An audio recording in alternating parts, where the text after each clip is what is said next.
Aspek ketiga yaitu communicating effectively atau berkomunikasi secara efektif. Terdiri atas dua kompetensi, yaitu kompetensi inti ke-6 dan kompetensi inti ke-7. Yang ke-6 adalah listen actively atau mendengarkan aktif.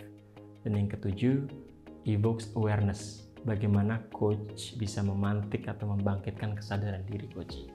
Menarik ya? Oke, kita bahas satu persatu. Di kompetensi inti coaching yang ke-6 yaitu mendengarkan aktif, ini dirincikan ke dalam poin-poin. Memerhatikan dan menimbang identitas, lingkungan, pengalaman, values, dan beliefs coachee untuk meningkatkan pemahaman atas apa yang sedang coachee komunikasikan. Merefleksikan atau mensarikan apa yang coachee komunikasikan untuk menciptakan kejelasan dan pemahaman yang baik. Memberi pertanyaan lebih lanjut atau mendalami atas apa yang dikomunikasikan coachee. Memerhatikan, menerima, dan mengeksplorasi perasaan, perubahan energi, dan perilaku nonverbal dari coachee. Mengintegrasikan kata-kata coachee, nada suara, dan bahasa tubuh untuk mencari tahu makna dari apa yang dikomunikasikan coachee. Yang terakhir, memerhatikan pola perubahan suasana hati, perasaan, atau perilaku coachee selama coaching berlangsung. Dari rincian poin-poin ini, kita bisa lihat bahwa focal points-nya atau intinya kita sebagai coach diharapkan mampu menciptakan percakapan yang efektif, ya, komunikasi yang efektif. Maka kita bisa tinjau dari sisi keterampilan coach membangun comfy talks atau percakapan yang di dalamnya tumbuh rasa aman, rasa nyaman, gitu ya. Untuk menciptakan comfy talk, seorang coach harus bisa melakukan backtracking, recapping, dan big ears. Nah, big ears ini adalah bagaimana seorang coach bisa mendengarkan aktif, ya.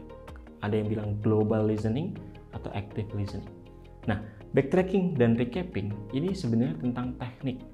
Bagaimana coach ketika backtracking itu mengulang gitu ya, atau mengutarakan ulang atau mengucapkan ulang kata-kata atau istilah-istilah yang dipilih oleh coach.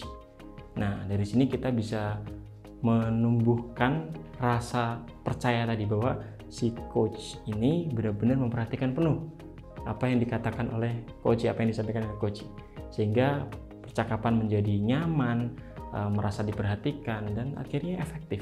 Apa yang disampaikan coach kita bisa tangkap dengan jelas, dengan dibuktikan kita bisa mengulangi kata-kata yang dipilih oleh coach. Itu namanya backtracking.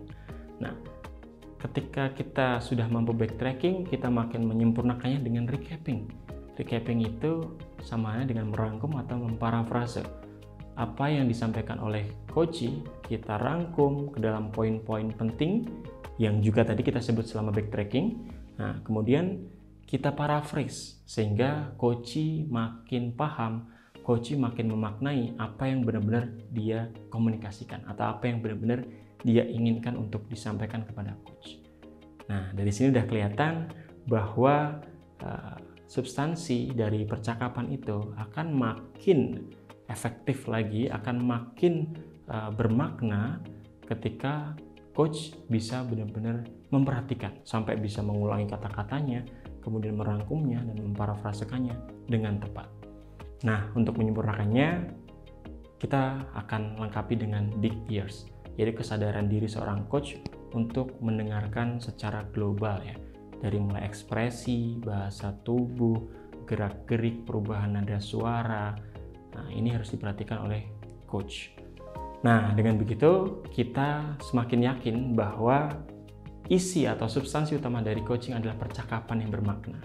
Dengan kesadaran diri coach untuk bisa mengaplikasikan tadi global listening atau istilahnya big ears, backtracking, skill untuk recapping diterapkan dengan baik, maka percakapan ini benar-benar bermakna dan coaching akan menghasilkan manfaat terbaik, jadi efektif. Inilah esensinya, teman-teman. Oke, itu kompetensi inti coaching yang ke-6. Dan kompetensi inti coaching yang ke-7 makin melengkapi lagi. Ini tentang memantik atau membangkitkan kesadaran diri coachee, evokes awareness. Nah, ini akan dirincikan ke dalam poin-poin berikut ini. Mempertimbangkan pengalaman coachee saat ingin memutuskan sesuatu. Gali dan perdalam pemikiran coach semata-mata untuk meningkatkan kesadaran coach atas apa yang dipikirkan. Beri pertanyaan tentang apa yang dipikirkan coach, dirasakan, yang diinginkan, diyakini, atau yang dipercaya. Beri pertanyaan yang membantu coach mengeksplorasi pemikirannya. Ajak coach untuk berbagi lebih dari apa yang sedang dirasakan saat itu. Memerhatikan apa yang bisa meningkatkan progres coach. Atur sedemikian rupa agar pendekatan coaching yang kita berikan sesuai dengan apa yang coach butuhkan. Bantu coach mengidentifikasi faktor-faktor yang mempengaruhi pola pikir, perasaan, dan perilakunya. Ajak coach untuk menciptakan ide tentang bagaimana ia melangkah maju mengerjakan hal-hal yang ia mampu lakukan. Dukung coach dalam merangkum dan memaknai ulang semua persepsi yang muncul. Dan terakhir, bagikan hasil observasi, pemikiran, dan perasaan kita sepanjang proses berlangsung untuk memantik dan memperkaya proses belajar coach. Nah, kompetensi inti coaching yang ketujuh ini memang banyak sekali ya rinciannya, teman-teman, poin-poin tadi. Tapi nggak usah khawatir, kita bisa fokuskan pada poin utamanya tentang holistic process atau proses keseluruhan dalam coaching yang diawali dengan membangkitkan awareness, kemudian membantu coach untuk breakthrough ya, menciptakan terobosan untuk menciptakan solusi atau pemikiran-pemikiran dan komitmen pastinya di ujungnya, dan diakhiri dengan clarity. Nah, kalau kita bisa bayangkan sebuah vektor gitu yang membentuk segitiga siku-siku, itu diawali dengan vektor A ditambah vektor B, kemudian resultannya adalah vektor C, yaitu A itu awareness, breakthrough, kemudian clarity. Jadi kita awali dengan awareness, membantu coach untuk mengungkap atau memantik kesadaran dirinya tentang apa yang terjadi, apa yang dirasakan, realita apa yang saat ini sedang dirasakan, dan kemudian kita membantu eksplorasi pemikiran hingga dia bisa breakthrough, menciptakan terobosan atau meng-create atau men-generate solusi-solusi baru, atau bagaimana dia bisa menemukan pemikiran-pemikiran yang menunjang terbentuknya komitmen untuk memperbaiki diri di masa depan atau di masa mendatang.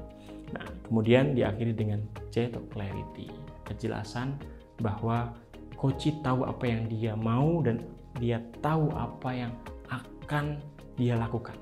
Nah, inilah esensi dari proses holistic coaching, dan ini merupakan penggambaran atau yang digambarkan oleh kompetensi inti coaching yang ketujuh, yaitu evoke awareness. Oke, teman-teman, itu dua kompetensi inti yang tercakup dalam aspek communicating effectively, yang merupakan substansi utama dari coaching, yaitu percakapan. Dari kompetensi inti ke-1 hingga ke-7, kita makin yakin bahwa ini semua memang penting gitu ya untuk diterapkan. Semuanya saling menunjang dan saling mendukung.